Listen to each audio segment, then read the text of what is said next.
How's everyone doing? We've been talking about this subject of diversity, inclusion.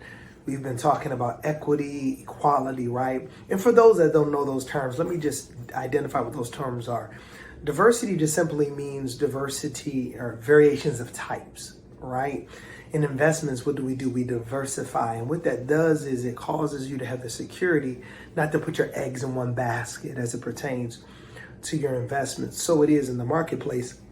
It is imperative that you diversify your decision makers, your boards, you diversify your executive directors, because your product, your service, the value add that you give to the market, what takes place? Well, if it's diversified, then you have more options to increase your market share. So that's diversity understood. Let's talk about inclusion. Inclusion, it's celebrating people for their differences, not tolerating them. There's a big difference. You can have variations of types in the room, but that doesn't mean that your organization is inclusive. Now, remember, inclusivity, it's when you invite me to the party, but also dance with me at the party. All of us have been to parties where people didn't know us, maybe a wedding. You walked in, and what happened?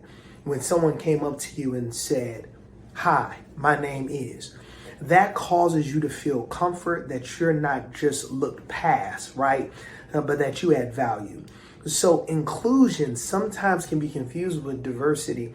Diversity is difficult because our primitive minds, when we think about someone being different than us, we think either fight or flight, or perhaps this could be competition. So that's the diversity piece. That's the inclusion piece. But what's equality? Equality just means equal access. Now, what's equity? That means equal outcomes. So equality says you have access, but equity says you have outcomes. In our last segment, and let me define this term too, because I'll use this term as we begin to share why diversity matters, specifically what Black people should do as it pertains to diversity, equity, inclusion. Racism is when you close the doors of opportunity to people because of the color of their skin, intentionally or unintentionally. It's the big brother, so to speak, of discrimination. And discrimination is the big brother, so to speak, of prejudice, or to prejudge. All of us, by nature, we look at people and we may judge the way they dress, the way they look. We may judge the car they drive, right? That's prejudgment, right? We put people in stereotypes and we put people in categories.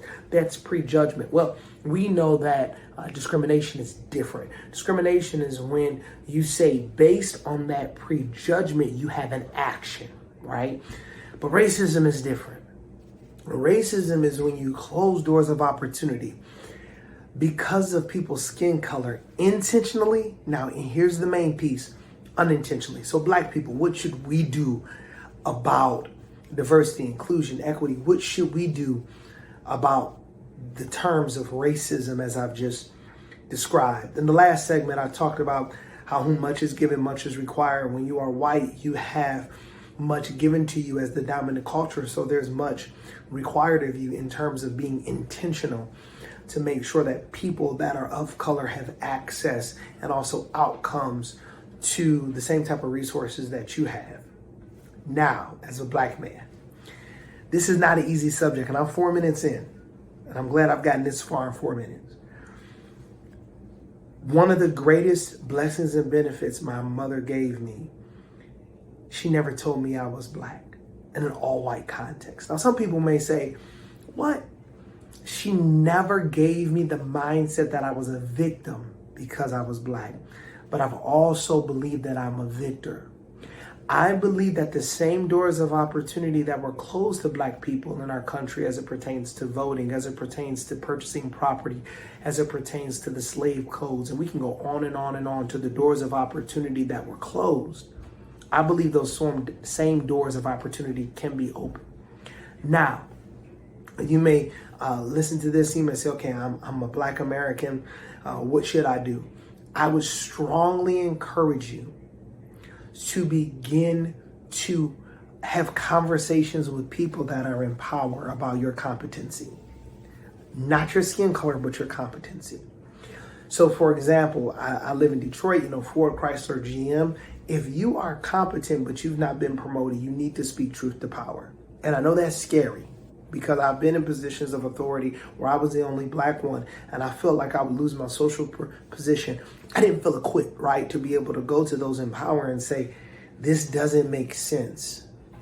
I would encourage you, if you're a black American and you're like, what should I do in light of these definitions that I've just shared? I would encourage you strongly to get on a board of a local nonprofit. I would encourage you strongly. Why? Because you put yourself in a position of being a decision maker. You need to know what it feels like to be a decision maker. If you are within a corporation and you don't believe that you're moving up in that corporation, you need to have the cultural courage to share first your competency. That's the most important thing. When we do workshops with CEOs and we are preparing a one-pager and a proposal, the first thing we let a CEO know is this: we don't want you to hire people of color. We just want people of color to know you're hiring. There's a big difference, right? That's a paradigm shift. I know what it means to be the only one and fall into this trap of tokenism, and that's what we do not want. We do not want people checking the box. We want to see people shift the culture. There is a difference between the two. If you're checking the box, you fall into tokenism and you're just saying, look, this person, we're hiring him because he's black and he's the diversity officer now. That doesn't mean that you have empowered that individual, given them a budget and given them systems and processes to hold the organization accountable when it comes to diversity, equity, and inclusion. So this is imperative as a black American. You are a victor, not a victim. We cannot change history, but you can be the change that our history needs. We can't go back in time, but you have the ability to do what needs to be done right now for such a time as this. Speak truth to power. You are not a victim, you're a victor. Share your competency over your color. Those are the three things that we would encourage you to do as Black Americans for such a time as this. God bless you.